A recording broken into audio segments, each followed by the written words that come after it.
भारत बोले हल्ला बोल में आप सभी का स्वागत है। दोस्तों मैं हूं असरार हयात और आप देख रहे हैं भारत बोले हल्ला बोल। दोस्तों इस वक्त बात करेंगे बिहार विधानसभा को लेकर कि अभी चंद महीनों में बिहार का विधानसभा इलेक्शन 2025 होना है और हर पार्टियां अपने अपने अंदाज में अपने अपने तरीके से बिहार में वोटरों को लुभाने की फिराक में है और अपनी अपनी कारकर्दगी बताने की फिराक में है। एक तरफ एनडीए, दूसरी तरफ महागठबंधन की सूत्रों से खबर आ रही है कि महागठबंधन जो है टूटने के कगार पर है। आरजेडी और कांग्रेस अलग अलग तरीके से इलेक्शन लड़ेगी, तो इसी पर हम चर्चा करेंगे। हमारे साथ हैं फयाज़ भाई और तमाम लोग यहाँ पर आप देख सकते हैं। अब तो फयाज़ भाई, हमारे चैनल में आपका बहुत बहुत शुक्रिया। आपका हम शुक्रिया अदा करते हैं कि आप हम तक यहाँ पर तशरीफ़ लाए और दुआ है कि आपका चैनल बहुत ज़्यादा तरक्की करे, दिन दुगुनी रात चौगुनी आपके चैनल को तरक्की हो और उस मकाम को आप हासिल करें जहाँ से एक आवाज़ और एक उम्मीद कौम के लिए बने। बहुत बहुत शुक्रिया आपका। ये बिहार विधानसभा में जिस तरह से सूत्रों से खबरें आ रही है कि बिहार विधानसभा में महागठबंधन अलग अलग होकर लड़ने की ज़रूरत में महसूस कर रही है, तो इस पर क्या देखते हैं कि आरजेडी को क्या लग रहा है कि आरजेडी 2025 में इस जंग को लड़ पाएंगे? देखिए, जहाँ तक आपका सवाल है कि महागठबंधन के अंदर इस वक्त तनाव चल रहा है, सूत्रों के मुताबिक अभी खबरें मुकम्मल तौर पे तो नहीं आई है कि ये अलग अलग लड़ने वाली है, लेकिन आने वाला वक्त बताएगा कि ये दोनों अलग लड़ रही है कि नहीं। जैसे कांग्रेस, मेन तो यही ना, कांग्रेस और आरजेडी, अगर ये दोनों पार्टियों के अंदर अलायंस नहीं होता है, अलग अलग लड़ता है, तो ये याद रखिएगा, वो ऐसा है कि जैसे सूरज को चिराग दिखाना, सूरज को एक टॉर्च दिखाना, ऐसे ही होगा।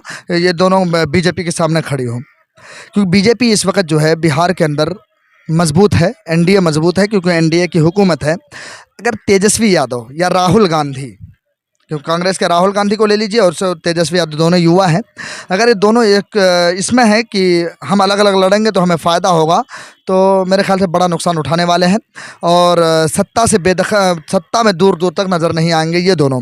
अगर तेजस्वी यहाँ पर ये सोचते हैं कि मैं अकेला लड़ूंगा, ये बिहार मेरा गढ़ है, बिहार मेरा आबाई वतन है, तो मैं उनको बता दूँ कि दिल्ली में के अंदर जो इलेक्शन हुआ अभी हाल ही में, तो दिल्ली का इलेक्शन को नज़र में रखनी चाहिए। कांग्रेस और आम आदमी पार्टी जो है अलग अलग लड़ी, उसके नताइज आपके सामने हैं। क्या हुआ है, बीजेपी मजबूत तरीके से एकदम पूरे फुल बहुमत के साथ अपनी सरकार बना ली है, तो इस चीज़ को नज़रअंदाज आप नहीं कर सकते। अगर अलग होता है, दोनों का महागठबंधन टूटता है, तो बड़ा नुकसान होगा बिहार को, खासतौर से आरजेडी और कांग्रेस को। तो इस वक्त जो है एक चर्चा में है पार्टी AIMIM, जिसके सरबराह जो है लीडर जो है असदुद्दीन अवैसी हैं और बिहार के MIM के प्रदेश अध्यक्ष अख्तरुल ईमान साहब हैं। MIM को जो है साथ में अपनी गठबंधन में शामिल कर ले, इस पर क्या कहेंगे? जहाँ तक ये बात कही आपने कि अख्तरुल ईमान और असदुद्दीन अवैसी MIM को लेकर, बिहार के अंदर एक गुट है एनडीए और एक गुट है महागठबंधन।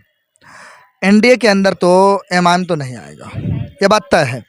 MIM को एनडीए में दूर दूर तक MIM वाले भी नहीं जाएंगे, अगर वो लाना भी चाहे तो नहीं जाने वाले। और रही बात ये महागठबंधन की, तो महागठबंधन को सबक सीखना चाहिए, महागठबंधन को इस चीज़ से सबक हासिल करनी चाहिए, दिल्ली से, महाराष्ट्र से, इस बात को कि जहां MIM को हमने नज़रअंदाज किया है, नुकसान हुआ है। महाराष्ट्र में नज़रअंदाज किया तो हम कांग्रेस को भारी नुकसान हुआ है। भले MIM को भी नुकसान हुआ, लेकिन वहाँ पर कांग्रेस को भी और महागठबंधन को भी, महाविकास अघाड़ी वहाँ पे था, जैसे कि NCP वगैरह गुट था, शरद पवार वगैरह, उनको भारी नुकसान हुआ है। तो आप अगर बिहार के अंदर 2015 को ले लीजिए, 2015 के इलेक्शन को जब देखते हैं तो काफ़ी मजबूती के साथ इलेक्शन लड़ा है ये MIM, तो इस चीज़ को आप नज़रअंदाज नहीं कर सकते। अगर इसको अलग लेकर चलते हैं, अलग लड़ते हैं, तो कहीं ना कहीं आपके हाथ से, महागठबंधन के हाथ से मुस्लिम वोट बिछड़ने का खौफ है।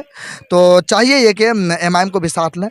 महागठबंधन को ये चाहिए था कि एनडीए से हटकर जितने भी दल हैं, चाहे छोटा दल हो, बड़ा दल हो, तमाम दल को अपने साथ लेकर इलेक्शन लड़े, ताकि ज़्यादा से ज़्यादा सीटों से अपनी सरकार बनाए। क्योंकि बिहार ये चाहती है, ये जो नरसिंहाल वाली सरकार है, ये जो परेशान करने वाली सरकार है, ये जो मतलब सिर्फ जुमलेबाजों की सरकार है, नीतीश कुमार, सुशासन बाबू और डबल इंजन की जो सरकार है, इनसे बिहार उकता चुकी है, परेशान हो चुकी है। इसलिए चाहते हैं बदलाव हो, तो बदलाव एक ही सूरत है कि आप तमाम दल को अपने साथ लेकर चलें, इसके अलावा कोई दूसरा रास्ता नहीं है।